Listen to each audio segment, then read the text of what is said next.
Ok, deixa eu só compartilhar aqui a tela, rapidinho, para nós começar. Vocês conseguem ver aí? Deu certo? Sim, tá sim. Bom, nós estamos estudando, né? Já é o nosso quarto estudo do livro Caminho a Cristo, né? Eu tenho aqui algumas cópias desse livro, né? Essa aqui é uma das versões, não deu para ver muito bem, mas estamos no capítulo 4, que é Abra o Coração a Deus. E eu creio que mais do que estudar esse livro, como nós temos feito aqui conversar sobre ele,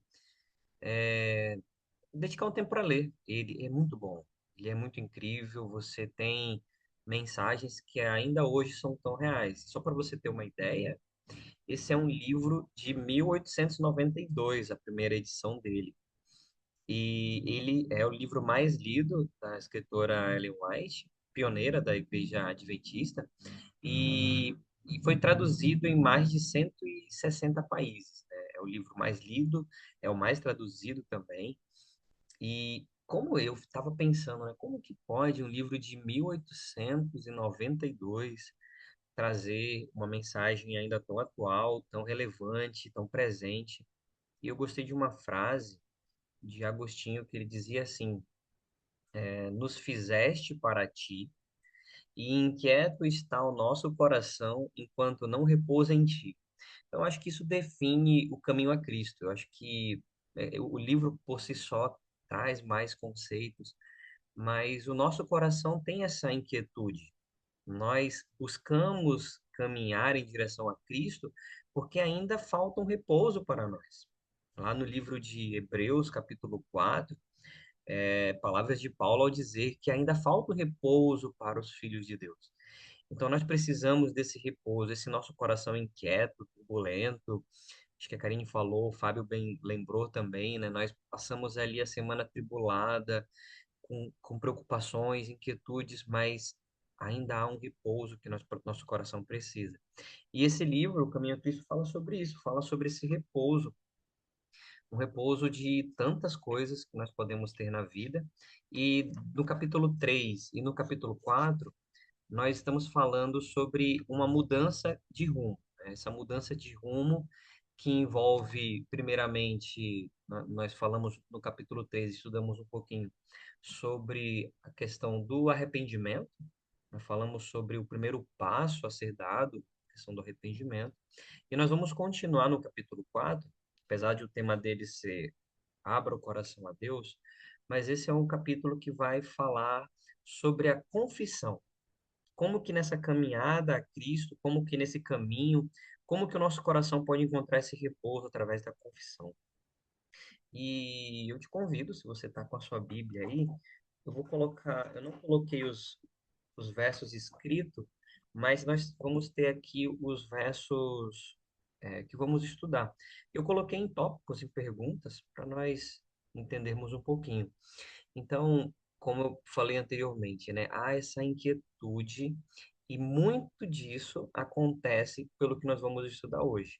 Por que que o coração anda tão inquieto? Por que tantas preocupações? Por que ainda nos sentimos tão, posso dizer assim, incompletos? E isso nós temos que lembrar que começou ali no Jardim do Éden. Tudo isso começou porque os nossos primeiros pais compraram um pacote do inimigo, achando que era alguma coisa boa, agradável, mas infelizmente não foi.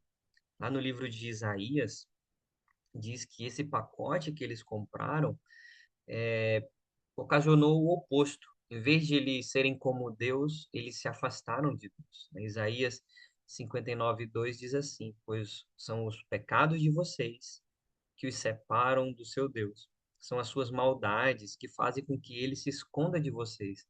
É estranho, né? Como que Deus, que é onipresente, pode se esconder de nós? Sendo que, na verdade, o texto ele não está falando sobre Deus se esconder de nós, senão sobre os nossos pecados que nos fazem olhar para outras direções. E quando nós olhamos para outras direções, nós perdemos o caminho a Cristo, né? Nós acabamos nos desviando desse caminho.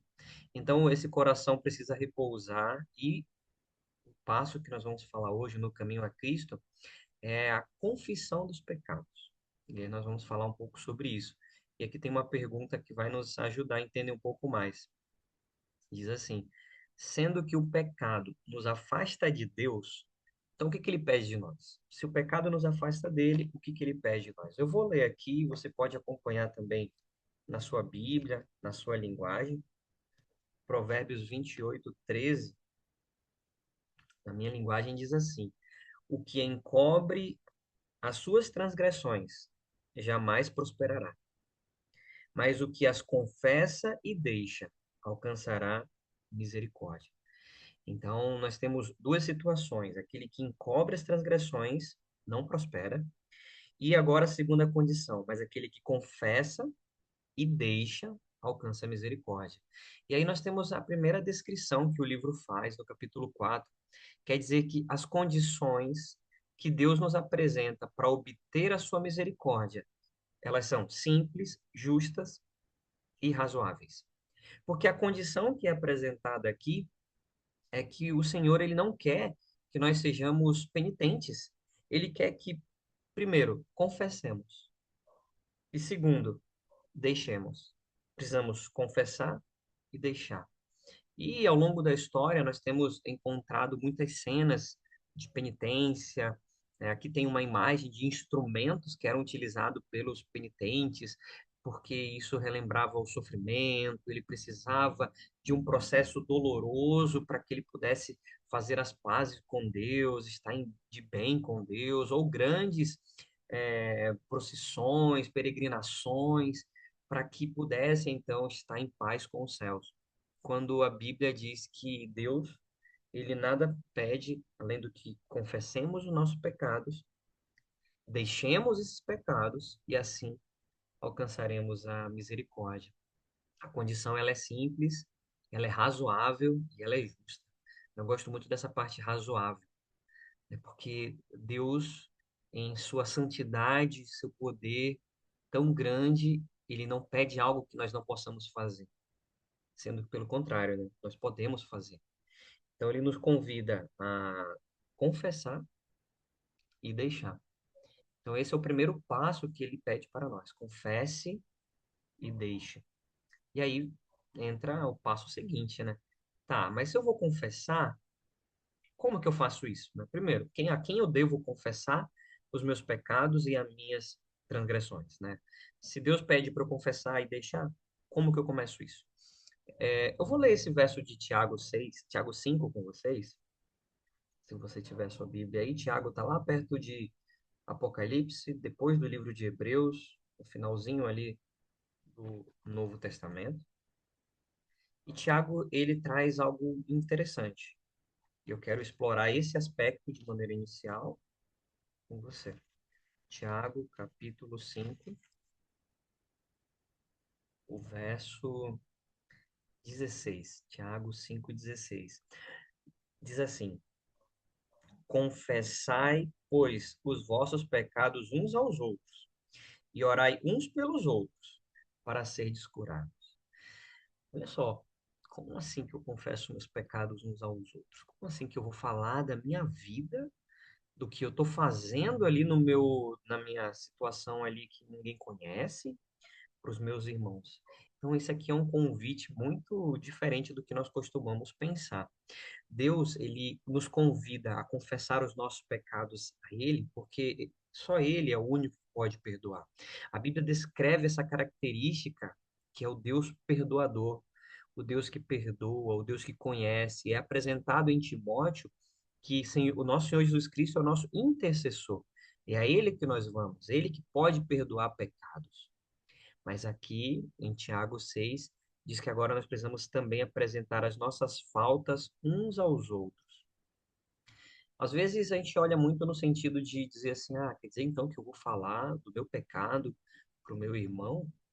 E nós esquecemos que falar das nossas faltas ou falar dos nossos pecados aqui, dos nossos erros, nós achamos que tem que ser para as pessoas, talvez da nossa comunidade, talvez ali ou alguém ali, alguém que nós tenhamos confiança, mas aqui está dizendo principalmente sobre os laços mais próximos.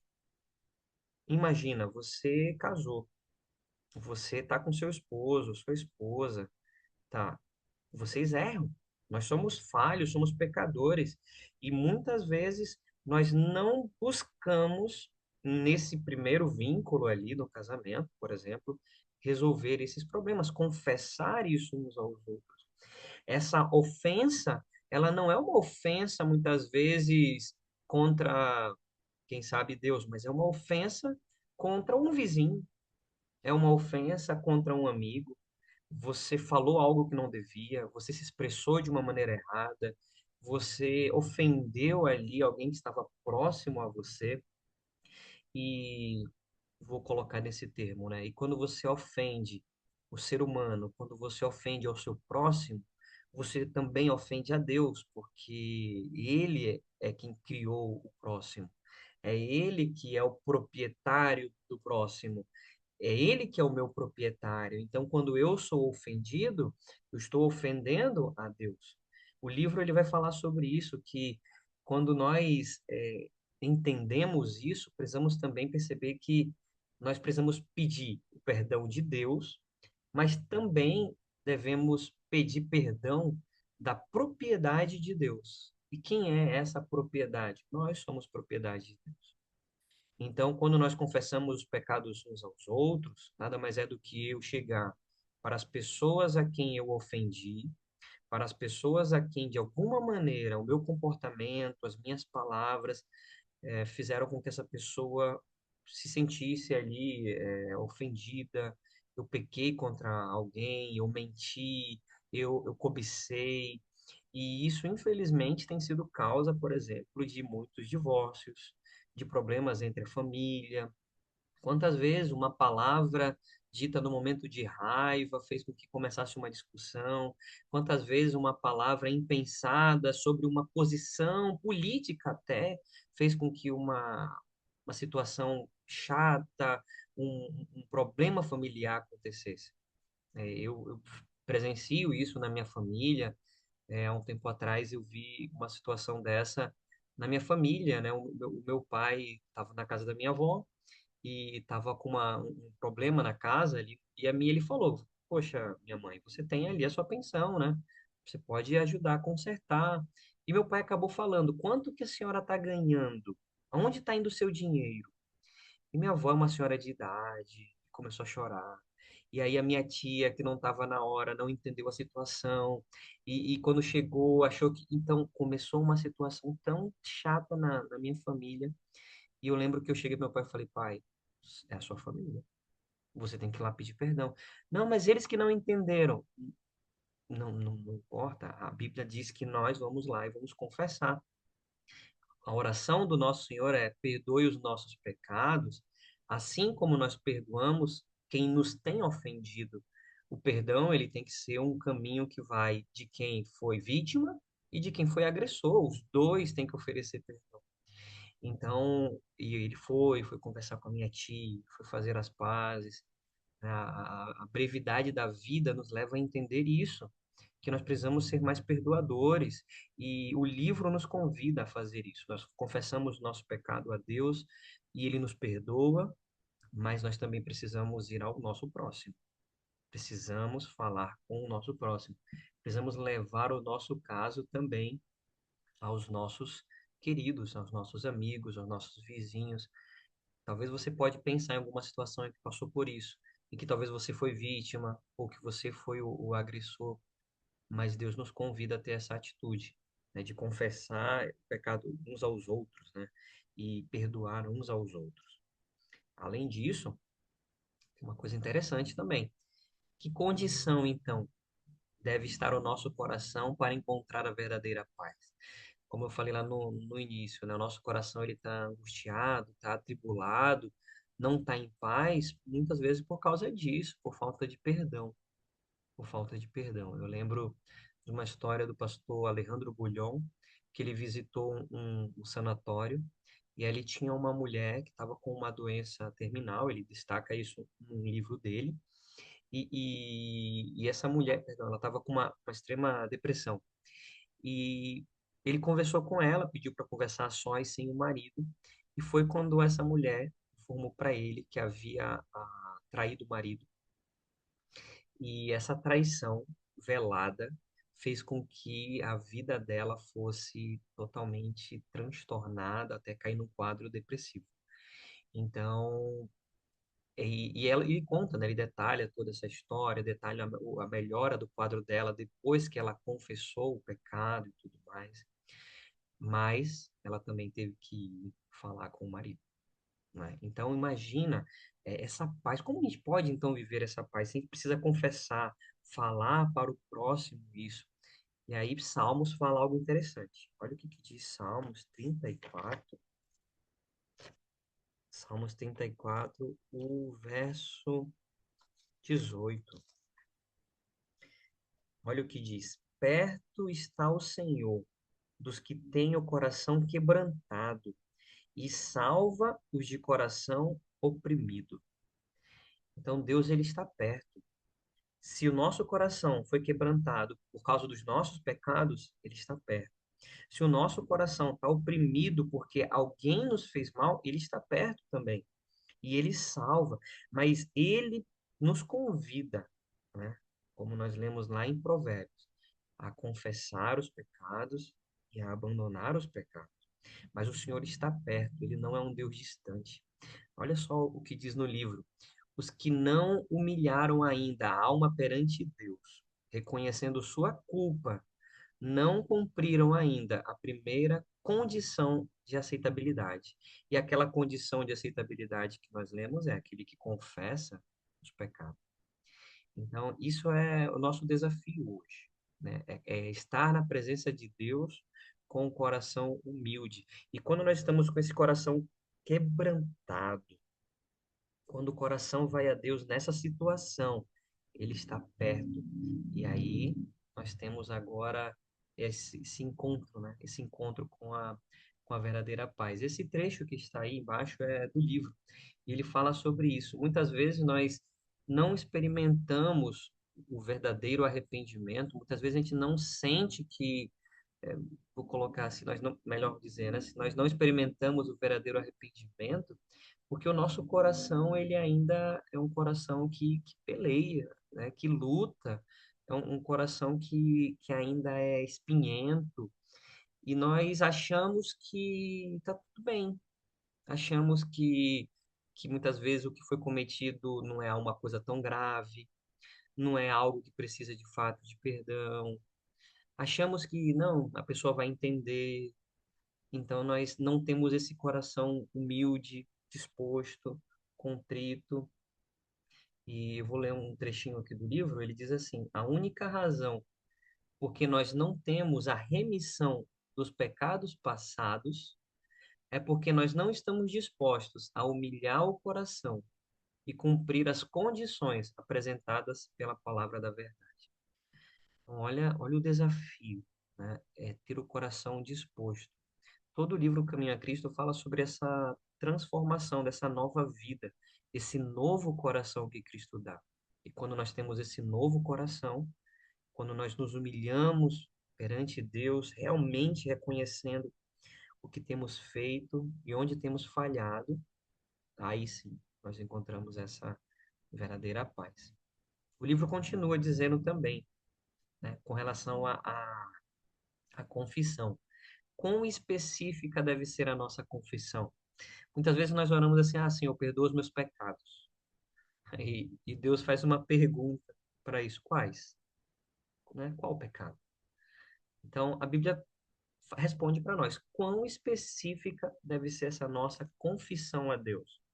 E lá no livro de Levíticos, terceiro livro da Bíblia, capítulo 5, o verso 5, a palavra do Senhor diz assim: será, pois, que sendo culpado numa dessas coisas, confessará aquilo em que pecou.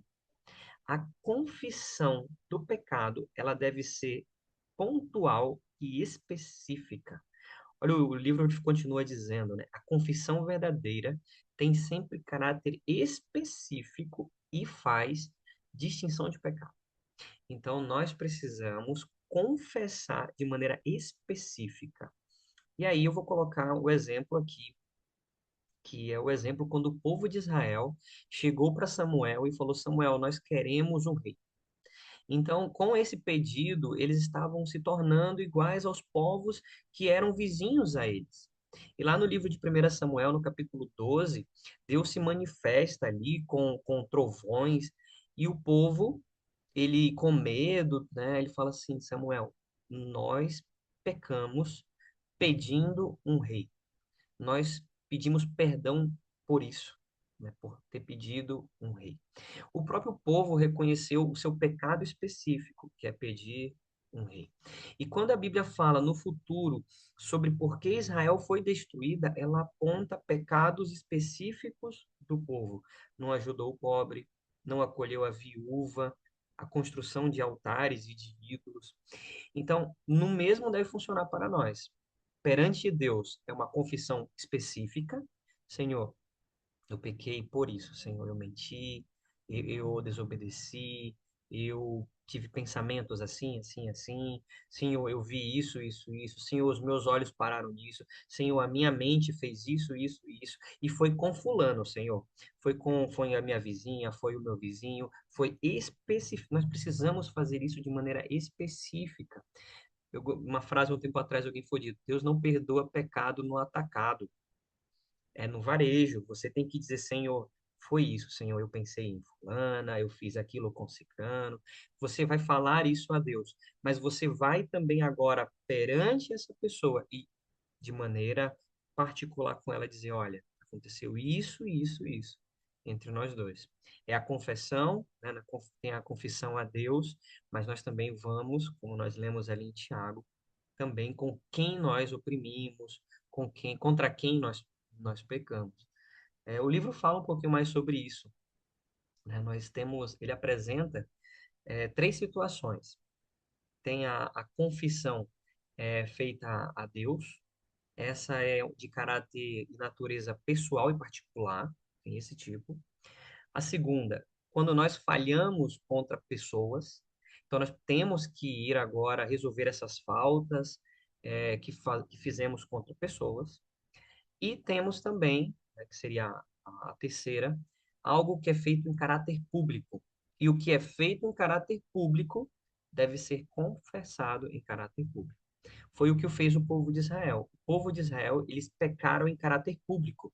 Publicamente, eles pediram a Samuel um rei, e publicamente eles foram a Samuel e falaram: por favor, Samuel, nós realmente pecamos contra Deus quando nós pedimos o rei. Está lá em Samuel, 1 Samuel capítulo 12, a partir do verso 15, 14 e 15. Então, relembrando, nós temos três etapas dessa confissão. Primeiro, a confissão feita a Deus, unicamente a Deus, um pecado seu particular, na sua mente, no seu dia a dia. Segundo, alguma falta que você fez contra alguém, você falou, você insinuou, você agiu, você vai ter que ir a essa pessoa e confessar isso especificamente. Dizer: olha, me perdoa por isso, eu não devia ter falado isso, eu passei por... E você vai fazer isso. E terceiro, o público, né? Então, aquilo que é feito de maneira pública deve também ser confessada, né? Deve ser confessado na mesma publicidade, da mesma forma. E o livro fala algo muito interessante. Ele diz assim: toda confissão deve ser feita de maneira definida e sem rodeios, reconhecendo justamente os pecados dos quais somos culpados. Ou seja, sem rodeios. Porque muitas vezes nós queremos justificar o pecado. Ah, não, eu pequei porque isso, isso, isso. Ah, eu pequei porque fulana fez isso. Eu pequei porque essa condição aconteceu. Nós precisamos ir sem rodeios a Deus. E com o coração, nós lemos lá em Salmos, né? Quebrantar e dizer: Senhor, eu pequei por mim mesmo, Senhor. Eu queria, eu gosto, eu faço. Me perdoa por isso. Me perdoa. E sem rodeios, né? O livro ele é muito específico, ele fala sem rodeios, de maneira definida. Então, quão específica deve ser a nossa confissão? Deve ser específica, sem rodeios, de maneira pontual, perante Deus, perante a pessoa com quem falhamos e também de maneira pública, se for o caso. Tem uma outra pergunta. E o que que nós vamos colocar nessa confissão? O que que deve ser confessado, então? Lá em Isaías, veio para você, capítulo 1, capítulo 1, Isaías capítulo 1, o verso 16 e o verso 17. Olha o que diz. Diz assim: lavai-vos, purificai-vos e tirai a maldade de vossos atos diante dos meus olhos. Cessai de fazer o mal, aprendei a fazer o bem, atendei à justiça, repreendei ao opressor, defendei o direito do órfão, pleiteai a causa das viúvas. Então, o que devemos incluir na nossa confissão? Devemos incluir não apenas aquilo em que nós erramos, mas nós também devemos incluir aquilo em que vamos mudar. Senhor, eu fiz isso, isso, isso. Eu preciso agora do teu poder para fazer diferente. A confissão, olha o que diz o livro, né? A confissão não será aceitável a Deus sem o sincero arrependimento. Você arrepende, né? Você confessa e abandona. E segundo, sem reforma. A confissão, ela é aceitável a Deus quando nós confessamos a Ele, buscamos abandonar e buscamos, acima de tudo, reformar. E é por isso que diz aqui: aprendei a fazer o bem, atendei à justiça, repreendei ao opressor, defendei o direito do órfão, pleiteai a causa das viúvas. Muitas vezes nós achamos que, eu pedi perdão, tá tudo bem. Eu fui lá, confessei o que eu tinha feito de errado, as palavras que eu falei, tá tudo bem, tá tudo certo. Não, você tem que reformar agora. Você tem que trabalhar para que isso aconteça, para que essa reforma seja real. Toda vez que isso acontece, né, toda vez que a falta é cometida contra o próximo e contra Deus, nós precisamos agora dizer, Senhor, me ajuda nessa reforma. Algo foi quebrado, agora eu preciso reformar isso. Tem uma técnica, e vou falar um pouquinho sobre essa ideia de reforma, né? Você pega ali um vaso de porcelana, e esse vaso ali, por um descuido, ele cai e quebra. Imagina que o relacionamento fosse assim, né? Você caiu, quebrou o vaso. Imagina agora montar esse vaso de porcelana outra vez. É uma tarefa complicadíssima. Mas sabe o que é interessante? Tem uma técnica japonesa, se não me engano é japonesa ou chinesa, mas é oriental, que utiliza ouro para fazer esse reparo do vaso. Eles reparam esse vaso que é quebrado com fios de ouro. Ele cria uma nova arte para esse vaso. Esse vaso continua todo rachado, é claro, mas agora ele é colado com fios de ouro. Depois eu posso enviar lá o nome dessa técnica oriental. Mas a reforma precisa ser feita. Então, no que eu fiz contra Deus, se eu imagina, né? Eu vou colocar uma situação para você ver como que a reforma é complicada. O adultério. Deus diz, não adulterarás. E o adultério, a parte vítima pode perdoar, mas a reforma disso é complicada. Você precisa agora construir algo de novo. E eu já acompanhei casos de família assim, em que o perdão foi dado, mas agora a reforma tem que começar. E isso vale para todas as nossas áreas da nossa vida também. Nos nossos pensamentos, nas nossas ações, na nossa prática. Deus, ele não nos convida para nós sermos pessoas boas, ele nos convida para nós sermos pessoas novas. E é nessa reforma que isso vai sendo feito. E o livro ele fala sobre isso, né? Que nós vamos sendo lavados. Ele fala, olha, eu vou te lavar, eu vou te purificar, né? Você vai confessar, eu vou te tornar uma pessoa limpa, uma pessoa nova. Mas agora você vai parar de fazer o mal. Pare de fazer o mal. Busque a palavra de Deus, siga isso, né? Aprenda a fazer a justiça, seja essa nova pessoa, essa nova vida. Deus nos convida para isso. E, e é algo, né? É algo difícil, a reforma é difícil. A reforma é dispendiosa, gasta tempo, você tem que gastar recurso, você tem que se dedicar para fazer essa reforma. E isso é no nosso aspecto com Deus e também no aspecto com o próximo. Nós precisamos fazer isso. Não só basta dizer, Senhor, me perdoa por esse pecado. Agora você tem que dizer, Senhor, me dê força para eu não voltar mais a fazer isso, a ter um novo caminho, uma nova vida. Então, e isso, eu vou ilustrar com essa imagem aqui.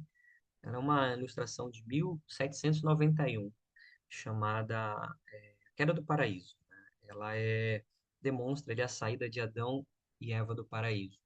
Porque nesse processo de confissão, de mudança de vida, nós precisamos entender uma coisa, que quando você olha, por exemplo, para a história de Adão e Eva, e Deus chega para eles e diz: Filho, você pecou, é, confesse os seus pecados. Olha o que que Adão faz. Ele diz assim: Senhor, a mulher que tu me destes, ela foi a responsável por que eu caí.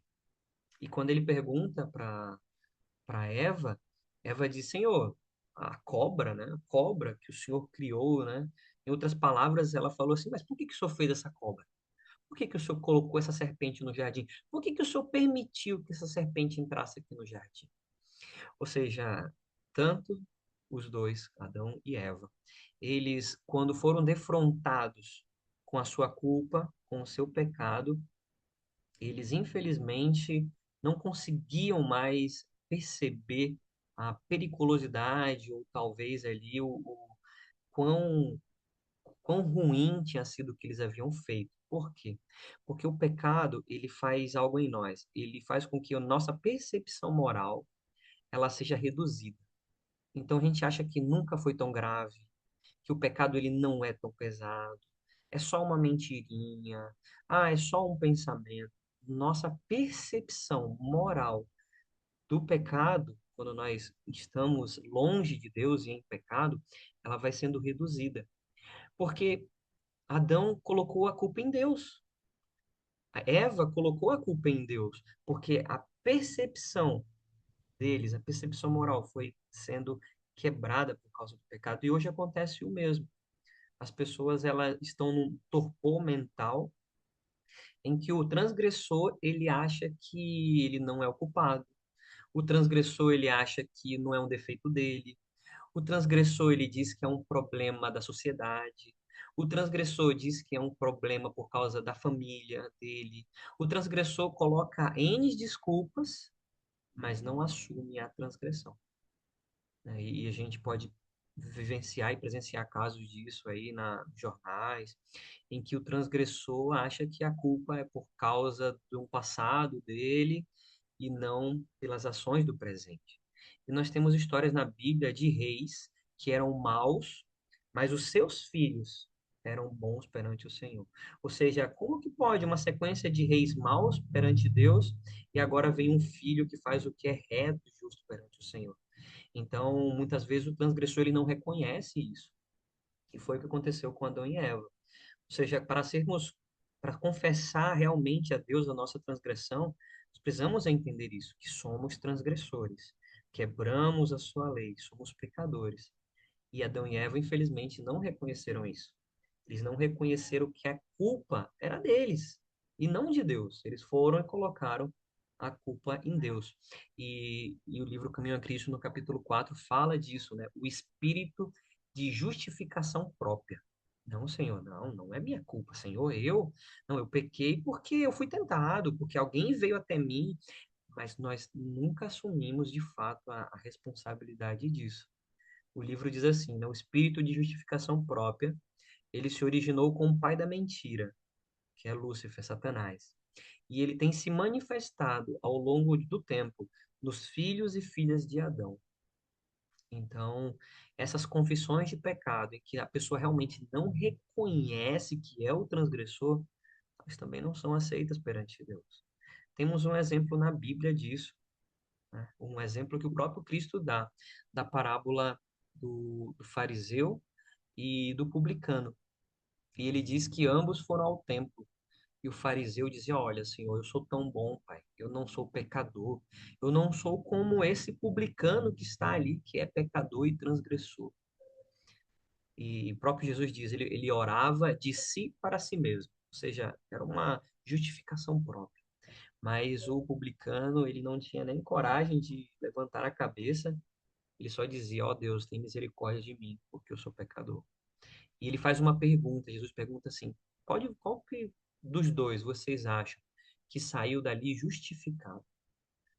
E aí eles falam, né, que foi o publicano. Então, essa justificação própria de dizer que não precisamos, que não foi minha culpa, de que realmente eu pequei por causa de outro, é algo que nós precisamos abandonar. E dizer, Senhor, eu sou pecador, Senhor. Eu reconheço a minha transgressão. Eu reconheço quem de fato sou perante Ti, que não sou merecedor. Mas aí agora eu quero confessar perante Ti os meus pecados. Quero reformar a minha vida e abandonar esses pecados também. É o convite que nós encontramos, né? O arrependimento verdadeiro, ele nos leva a suportar a nossa culpa sem hipocrisia.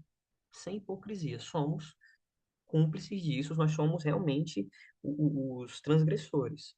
E Deus tira de nós essa hipocrisia, né, de dizer que está tudo bem.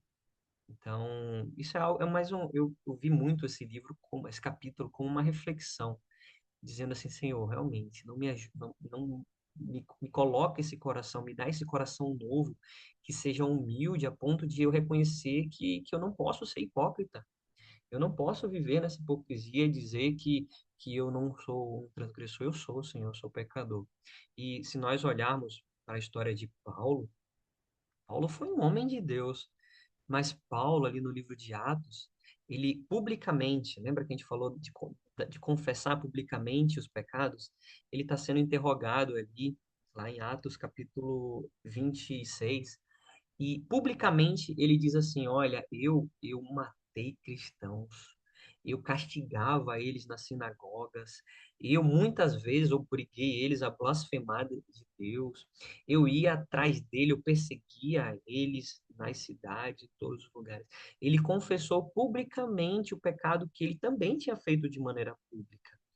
E ele reconhece, ele com esse espírito de humildade, ele diz assim: Senhor, eu sou o maior dos pecadores. Quero ler com você esse texto, está em 1 Timóteo, capítulo 1, verso 15.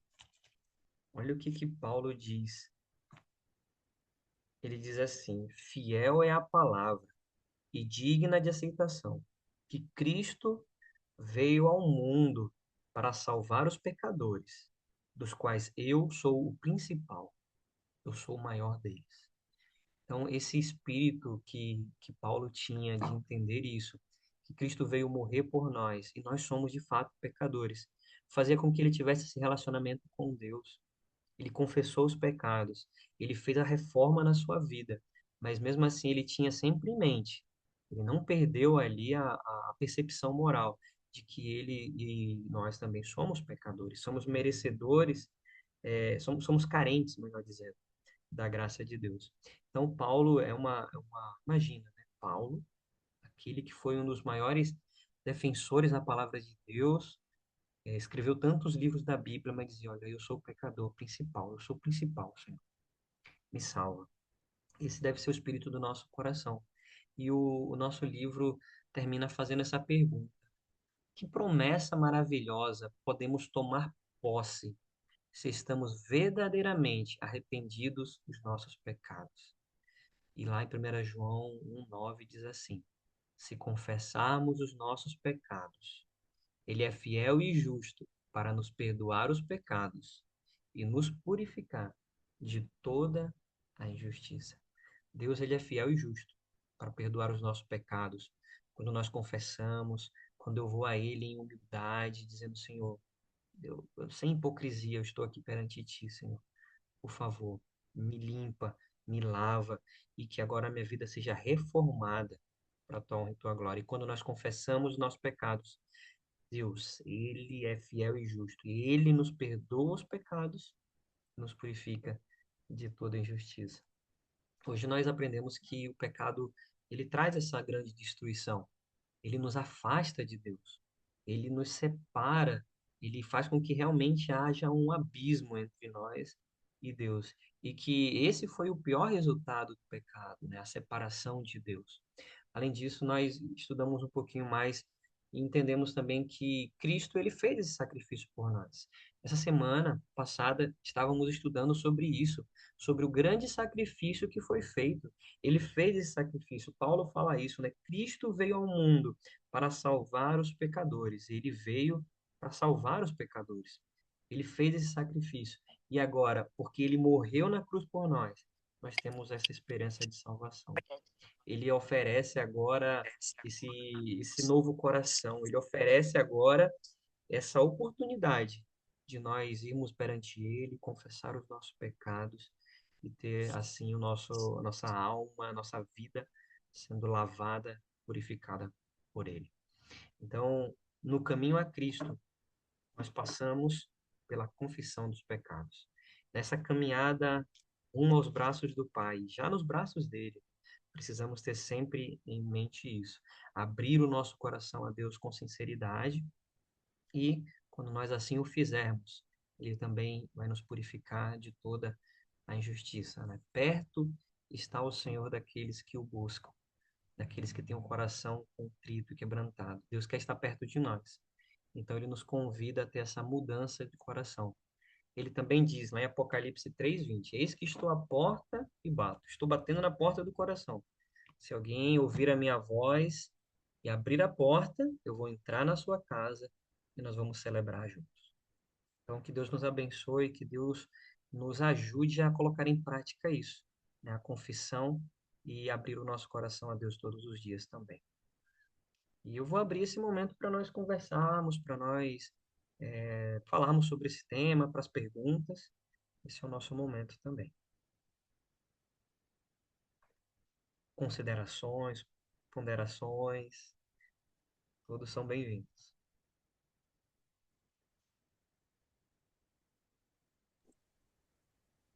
Tudo certo? Tudo entendido?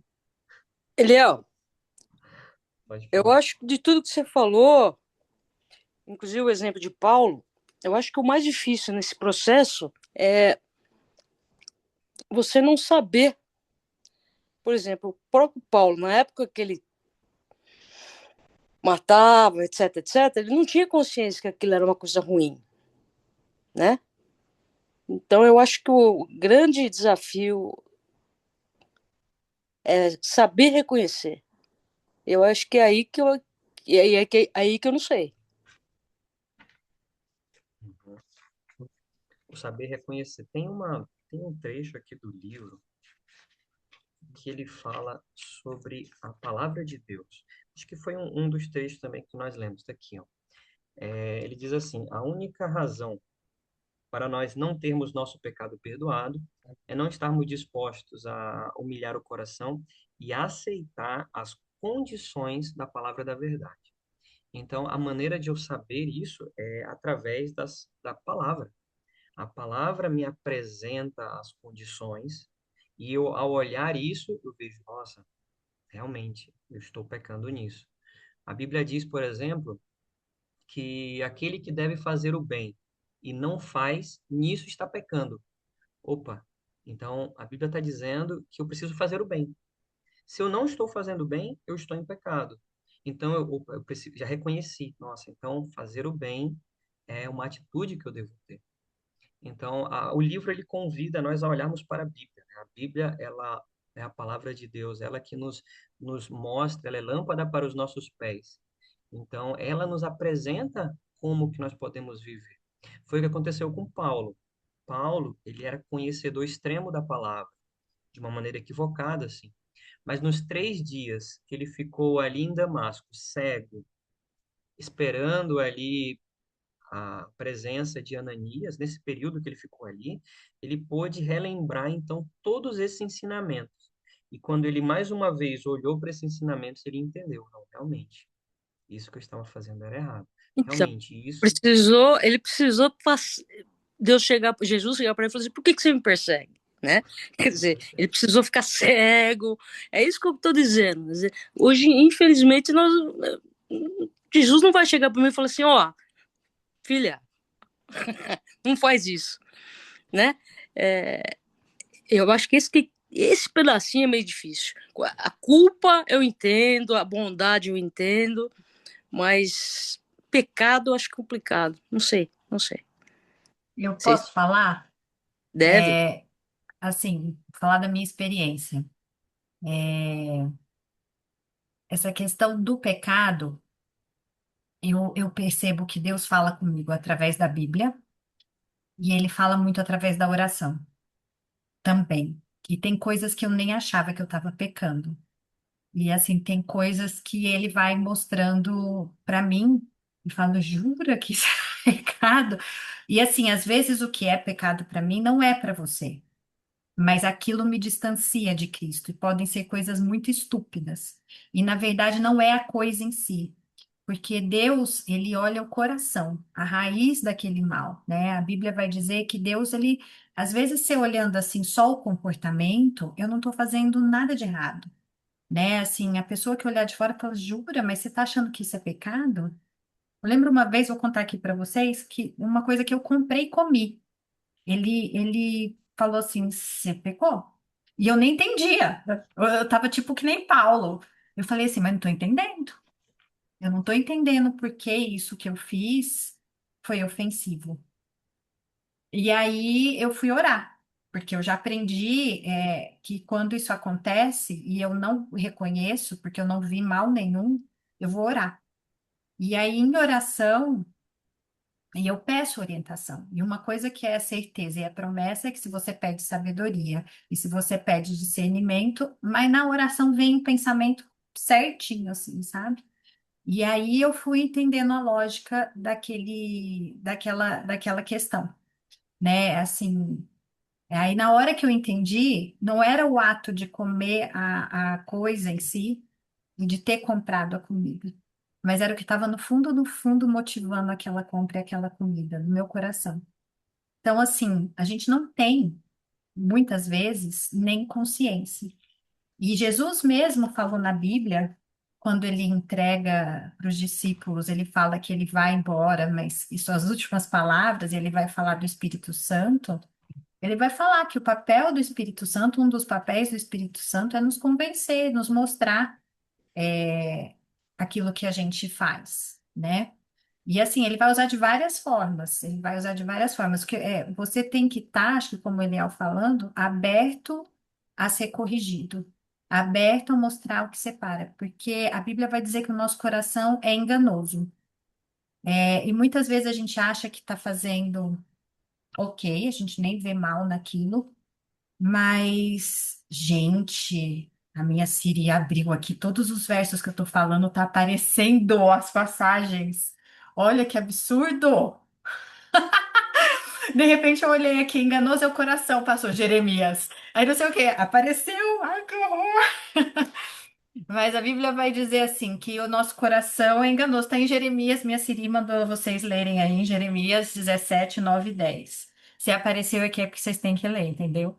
Então, assim, o coração é enganoso, a gente não vê mesmo, e é uma tarefa do Espírito Santo em nós. Por isso que abrir o coração e pedir para ele entrar e transformar.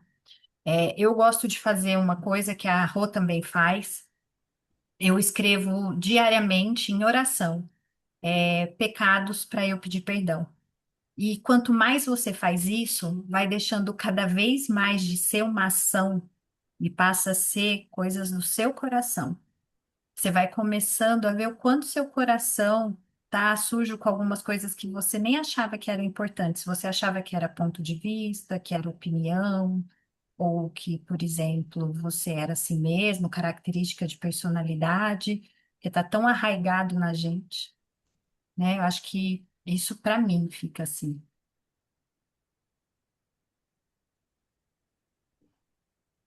O, posso continuar falando um pouquinho também? Silvana, Claro, Eliel, fica à vontade. o que que nós podemos observar? Nós temos na Bíblia o que ela diz, olha, isso é pecado, ponto. Então, vou dar um exemplo aqui. Jesus ele, lá em Mateus capítulo 5 ele diz assim, olha, aquele que sem motivo se irar contra o seu irmão e o chamar de tolo, ele pecou.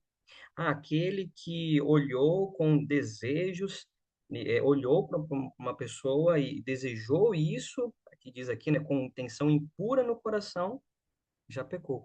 Então nós temos o que a Bíblia coloca de maneira pontual, olha, isso é pecado. Ponto. Mas tem um verso de, olha o que que diz esse verso aqui de Salmos 19, deixa eu ler rapidinho. Salmos 19, 12. Davi fala bem assim: quem há que possa discernir as próprias faltas? Ou seja, como assim? Quem que existe no mundo que consegue realmente saber o que que é pecado mesmo, né? O que que a gente está pecando ou não? Aí olha o que que diz, ele continua: absolve-me daquelas que me são ocultas. O próprio Davi dizia assim: Senhor, eu sou pecador. Eu tenho as minhas falhas, né? Cria em mim, ó Deus, um coração puro, ele diz. Mas ele diz assim, e Senhor, e se eu estou pecando e eu não tenho consciência disso, me perdoa por isso, Senhor. Me perdoa daquelas que são ocultas.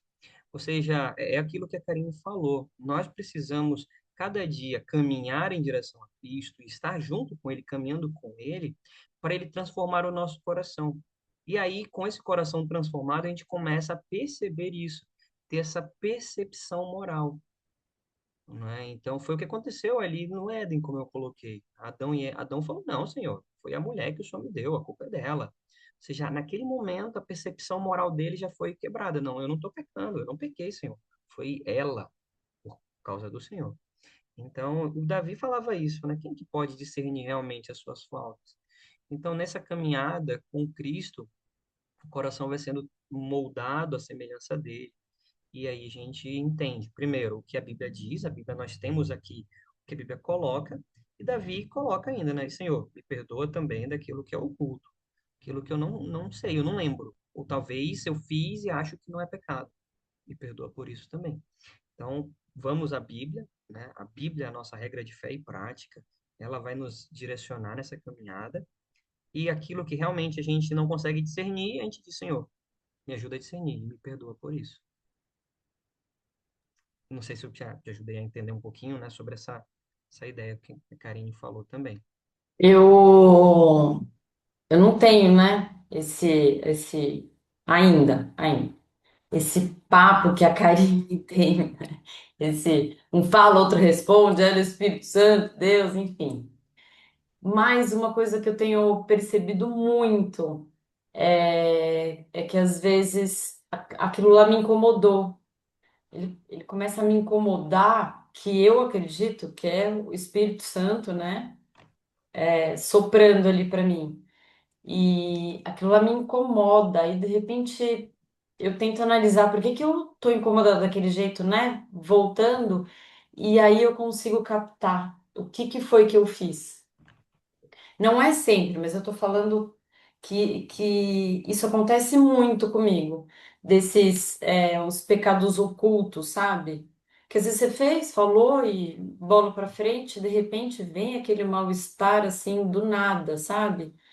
Que eu acho que é um pouco, eu sempre brinquei que Deus criou a consciência para isso, né? Para te incomodar quando você faz alguma coisa errada, né? E então acredito que ele me pega bastante nos ocultos, me fazendo sentir ficar mal, sabe? Não sei, eu acho. É, o Rodolfo está calado hoje, né? E o Fábio também. Não, o Mas eu Fábio quer concordo. falar, ó. Ele abriu Ah, até. tá. Então, Não, mas o Eliel tem a prioridade. não. Mas Roberta, eu acho que eu concordo com você lá em Romanos 2, um texto que eu gosto muito, que ele diz isso, que o Espírito Santo ele trabalha na nossa mente, né? Ele nos incomoda mesmo. E o triste é quando ele não nos incomodar. No dia que nós não formos incomodados, sim, aí quer dizer que nós já começamos a perder essa percepção moral. Mas o Espírito Santo, ele tem trabalhado com isso, né? Deus, ele, em todas as eras, em todas as épocas, o seu Espírito tem, de fato, trabalhado para nos fazer, para nos convencer do pecado, da justiça e do juízo.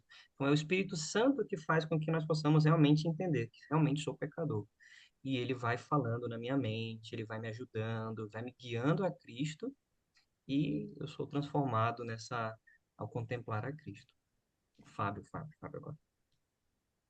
É bem nessa linha mesmo que eu estava pensando, Eliel, e você citou o verso que eu mais gosto da Bíblia, que é Salmo 51:10, né? Cria em mim, ó Deus, um coração puro, renova dentro de mim um espírito inabalável.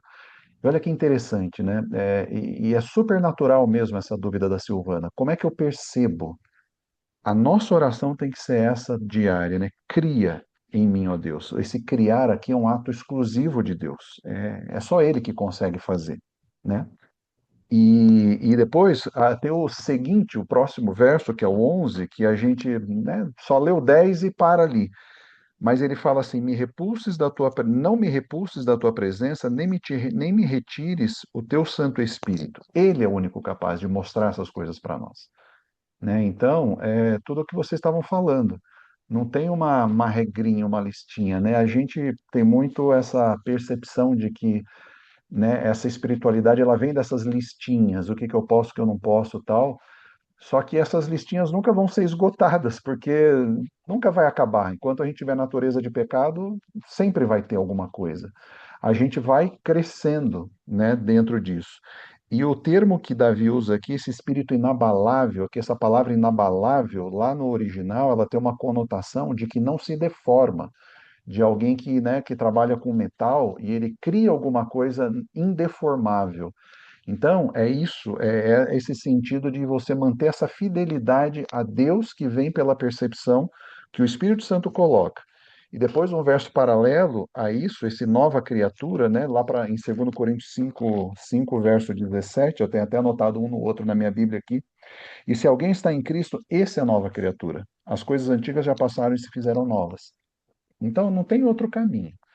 A gente tem que diariamente pedir por isso, por essa recriação, né,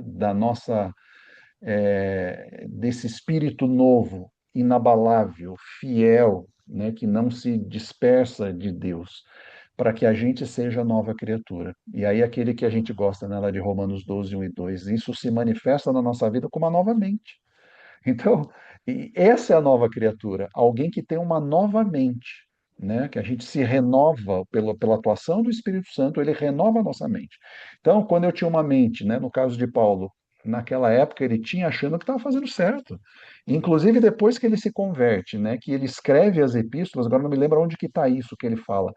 Eu, naquela época, tinha espírito irrepreensível, né, segundo a lei, perfeito. Só que assim, ele matava.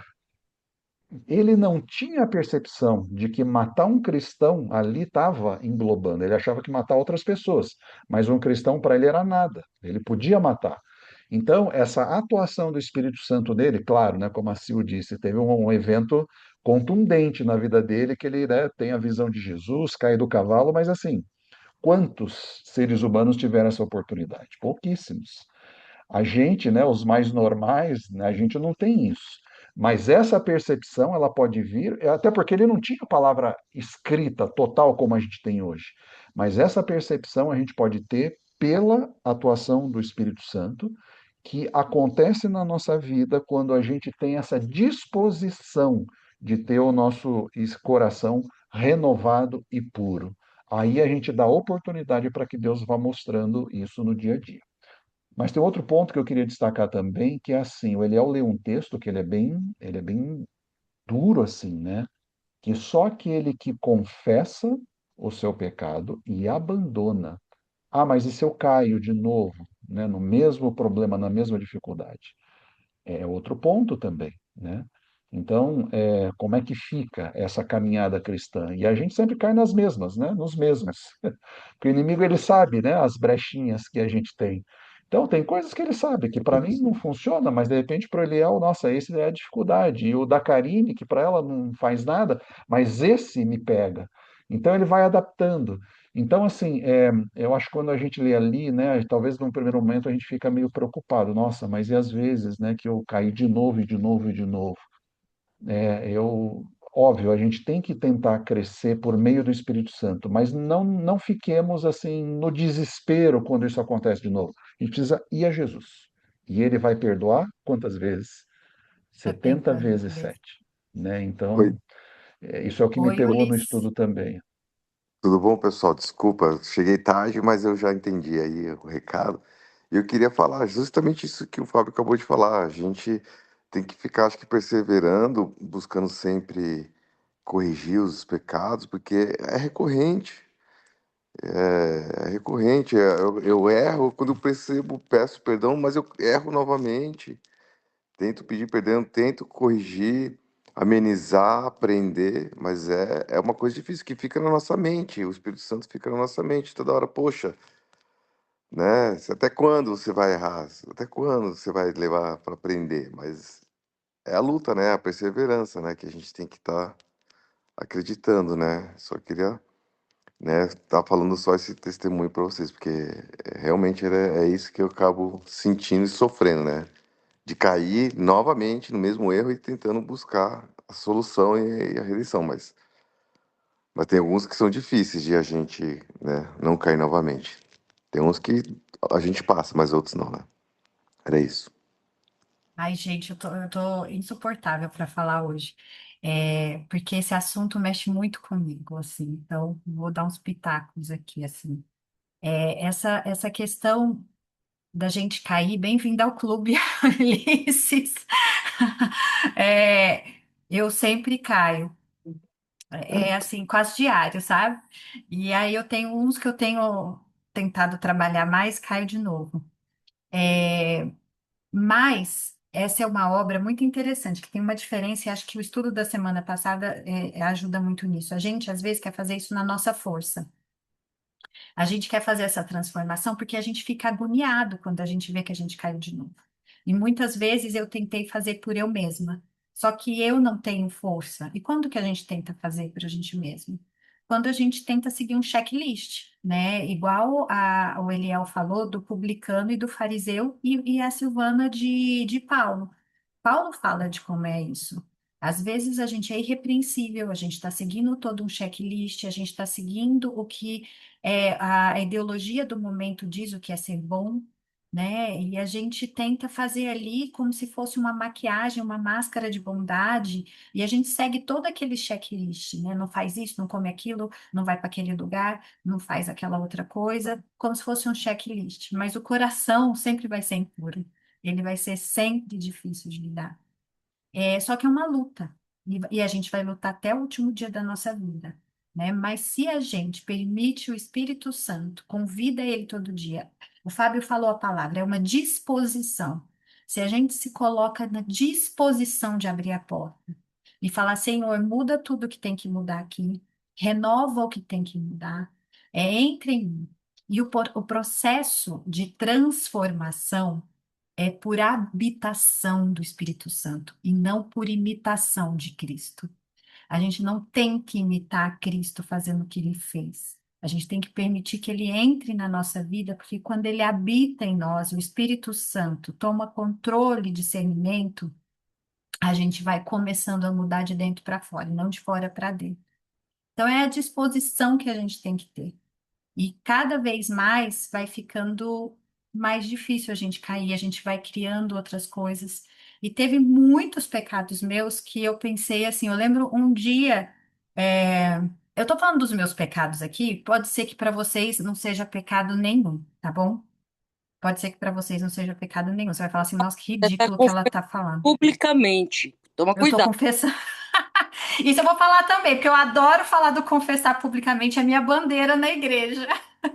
É minha bandeira na igreja lá falar do confessar publicamente para ser curado. Eu gosto dessa palavra, ela é importante. Eu trabalho no ministério que trabalha só a cura por meio da confissão. Mas enfim, eu vou contar um pecado para vocês que pode ser ridículo, entendeu? É, eu gosto muito de usar brinco, gosto muito. Mas Deus, em um dado momento, pediu para mim: você não vai mais usar brinco. E eu falei assim: jamais. Como Como que ele assim? te pediu? Como que ele te pediu? Igual ele em oração, fica incomodando, Ah, incomoda, incomoda. É sim, igual a comida, me tá. incomoda. E é uma coisa que eu amo, por que que me incomoda? Do nada. Aí eu falei assim, igual a comida, aquilo começa a ter uma incoerência cognitiva na minha cabeça. Então, quando você está atento a como o Espírito Santo age em você, então você, qualquer incoerência, você vai levar em oração, né? Então, assim, o dia que ele me pediu para parar de usar brinco, eu falei, eu não acredito que você me pediu para fazer isso. E você sabe que isso é uma coisa cultural, que não sei o que da igreja, que não sei o que, eu vi com todo o meu discursinho, né? E ele falou assim, eu não quero. E aí eu falava assim, nossa, eu vou ficar ridícula. Eu vou chegar, o Thiago me deu um brinco tal, e aí eu não vou usar o brinco que ele me deu. Eu não vou fazer a coisa que ele pediu. E assim, eu briguei com Deus um monte. E foi muito difícil tirar isso, assim. Mas é uma coisa que ele pediu para mim. E hoje, olhando assim para trás, eu não tenho nem vontade de colocar brinco, porque me incomoda. E hoje eu me acho estranha. E hoje não tem aquele fascínio que eu tinha antes, entendeu? Mas não era o brinco em si, no caso. Entendeu? Não era o brinco em si, não era a vaidade, tá? Entendam? Não era a vaidade. Não era vaidade. No meu caso, tinha mais a ver aonde ele queria me levar. Ele queria que eu fosse voz dele.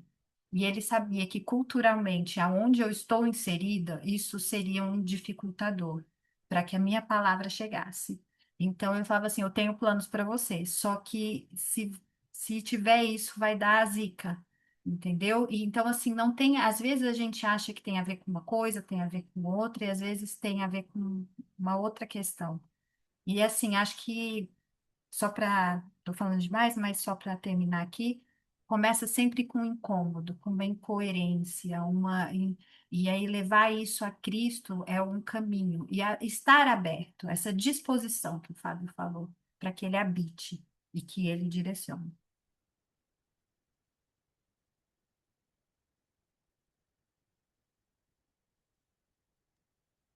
E o Rodolfo continua calado. Rodolfo continua calado. Vocês podem perguntar, Rodolfo, está sem som.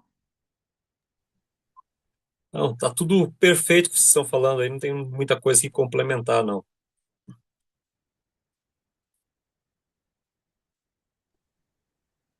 Eu queria falar mais uma. Essa questão de confessar o pecado uns aos outros é poderosa, né? O Eliel falou, eu fiquei tão feliz disso, assim, que você falou. É, a gente, muitas vezes, e eu tô falando isso por mim, esse aqui hoje praticamente é falar das minhas caminhadas, que às vezes vocês ouvindo a minha caminhada, acaba trazendo luz para a caminhada de vocês, né? É, eu lembro que eu tinha muito, apesar de ser psicóloga, eu tinha muita dificuldade de entender esse versículo do confessar os pecados uns aos outros.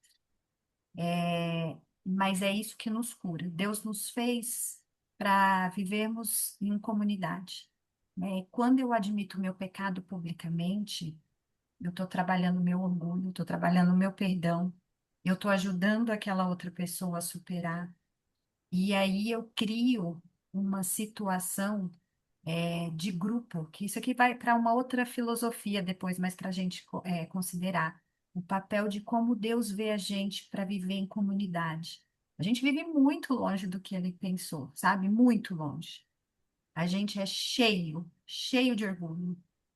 E estou dizendo para vocês que, assim, eu descobri faz pouco tempo, faz, assim, 6 anos, que eu não sei perdoar, entendeu? A gente acha, e eu achava que eu sabia perdoar super bem. E eu não sei perdoar quando eu me sinto vítima, quando eu me vejo que foi o que o Eliel falou, né? E eu lembro que eu passei 2 anos na terapia e orando, porque eu tinha que pedir perdão para uma pessoa que me fez mal. E eu era a vítima, entendeu? Mas eu fiquei. E Deus falando, e eu ia para psicóloga e falava assim: eu não acredito, Deus está falando para eu pedir perdão para essa pessoa. E essa questão do confessar, a questão do perdoar, a gente tem um coração bem orgulhoso, bem cheio de mal. A gente não consegue ser bom e olhar para o próximo como Jesus faz, a gente não consegue olhar a diferença, o pensamento do outro. a gente analisa, a gente julga. Então, esse confessar torna a gente mais empático, torna a gente verdadeiramente mais humano e torna a gente mais saudável emocionalmente e mais saudável em relação não só emocionalmente, mas saudável fisicamente também. Então é impressionante quando assim, hoje não dá para falar, mas vários estudos que se tem da importância de quando a gente começa a falar sobre aquilo que nos aprisiona. Porque principalmente quando a gente confessa os nossos pecados uns aos outros, a gente tira o peso da escravidão que aquela coisa tinha sobre nós. É impressionante. Acho que a Karine falou uma coisa que é um verso que me vem muito à mente, né? Primeiro, a oração do Pai Nosso. Perdoa os nossos pecados, assim como nós perdoamos os nossos devedores. Ou seja, é condicional ao perdão, a ser dado a quem nos ofendeu. E tem um verso em Mateus 5 que diz assim: se, pois, ao trazeres ao altar a tua oferta, então se você vai, tá lá na igreja, tá lá cantando, louvando, vai trazer a sua oferta, e ali você se lembrar, tá lá em Mateus 5:23, e ali você se lembrar que tem um irmão teu, um próximo teu, que tem algo contra você, ou seja, você é a vítima, a Karine falou isso, né? Eu tô lá, imagina, você tá na igreja, e você tá lá, o pessoal tá cantando, e você do nada, caramba, aquela pessoa fez isso pra mim, que raiva. Quando você se lembrar que alguém tem algo contra você, aí Jesus fala, você deixa ali a tua oferta, vai se reconciliar com teu irmão, aí você volta e oferece a tua oferta. Acho que o maior benefício que nós temos quando nós confessamos o nosso pecado é aquilo que a gente leu, né? É a paz que a gente vai ter. Deus, ele vai nos ajudar nesse perdão. Não é fácil. Perdão não é esquecimento, perdão não é nada disso, mas perdão é algo constante. E eu gosto quando ele mesmo fala para Maria Madalena, que muito amou, muito se perdoa, né? Então, aquele que mais ama, mais perdoa. Eu vejo, eu lembro de um vídeo, eu gosto de usar muito em algumas mensagens, que é de um serial killer nos Estados Unidos. Ele matou várias mulheres e E ele tá ali com a cara fechada, todo mundo, você tem que morrer, todas as famílias dizendo, você merece morrer e tudo mais. Chega um velhinho, um senhorzinho, e ele fala assim: olha, você deixou muito difícil a minha vida, principalmente pelaquilo que eu creio. Ele falou assim: olha, eu sou cristão e Deus me pede para perdoar meu inimigo. E ele fala assim: eu te perdoo. Nossa, todo mundo, assim, você na hora vê a cara do serial killer mudando pela fala daquele senhor, né? Será que nós teríamos a mesma disposição no coração? Se a gente não consegue confessar as coisas pequenas, como a gente perdoa alguém que faz isso, né? Que faz tão mal para nós? Então Deus, ele nos convida a ter esse coração transformado. Paulo diz isso, né? Pela contemplação nós somos transformados. Por isso que nós precisamos olhar mais para Jesus, o sacrifício que ele fez, o que ele abriu mão para poder vir aqui no nosso lugar e dizer como Paulo, né? Olha, eu sou o maior dos pecadores, Senhor. Me ajuda. E Deus nos ajuda. Tudo posso naquele que me fortalece. É o que Paulo nos diz. Temos É tempo aí isso? para uma última pergunta, comentário. Bom, já que eu não falei nada, eu vou fazer um comentário agora, então. É, Vamos voltar um pouquinho aí na discussão. Vamos lá para Romanos 12, verso 2. Se você puder abrir a Bíblia aí, ler o que está escrito lá em Romanos 12, verso 2. Lá a gente vai ler então: E não sejais conformados com este mundo, mas sede transformados pela renovação do vosso entendimento, para que experimenteis qual seja a boa, agradável e perfeita vontade de Deus. Então aqui diz para não nos conformarmos com o mundo, mas diz para sermos transformados pela renovação do nosso entendimento. Então ele tem a renovação do entendimento. Tá? E existe uma característica interessante que algumas aliás, a gente percebe isso muito, especialmente em pessoas que são há bastante tempo já da igreja, ou de famílias tradicionais de igreja, conhecem o evangelho há bastante tempo, que ele assume que ele encontrou a verdade alguma vez e que ele já tem ali todo o conhecimento que ele precisa, tá? Agora, quando a gente olha a lei de Deus, ela é escrita de uma forma bem resumida ali nos Dez Mandamentos, tá? Mas sempre vão ficar situações ali aonde que eu desenho a linha. E como que a gente pode interpretar isso num mundo que vem evoluindo, as coisas vêm ficando diferentes, e eu tenho que aplicar essas coisas a situações novas que não existiam antes. Bom, primeiro de tudo, tem uma lente que nos ajuda a entender as coisas, que é justamente através de Cristo.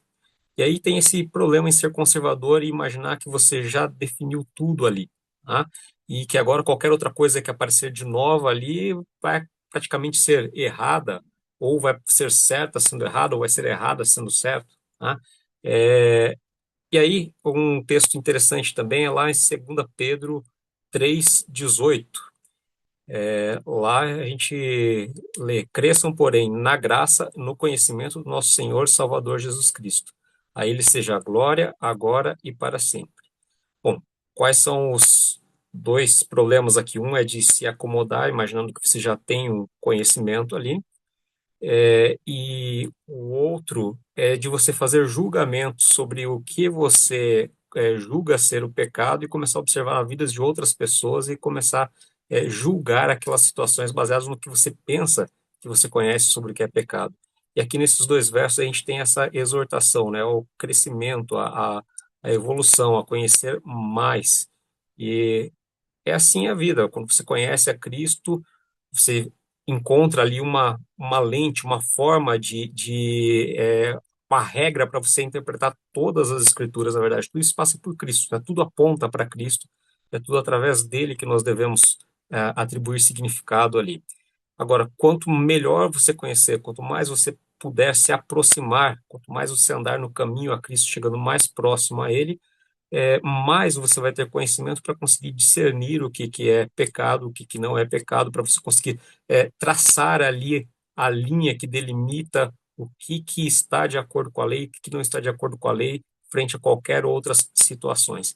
Então, sempre estejam dispostos aí a continuar crescendo no conhecimento de vocês, que realmente é isso daí. Situações que você hoje acha que não é pecado, depois você vai entender que há algum problema ali. Também situações que você possa julgar ser pecado, pode ser que você compreenda que você estava aplicando a lei de forma errada ali, tá? Eu acho que um ponto importante, dois pontos bem importantes aqui, um que é a questão da confissão ali, e aí a Karine já foi bem enfática quanto a isso, e o segundo ponto é esse: esteja aberto a ter o seu conhecimento cada vez, todo dia, renovado aí acerca de Cristo.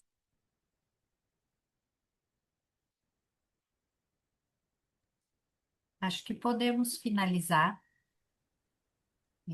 Foi muito boa a discussão, muito bom para a gente ampliar, fazer essa troca, esse bate-bola, as nossas confissões e testemunhos também.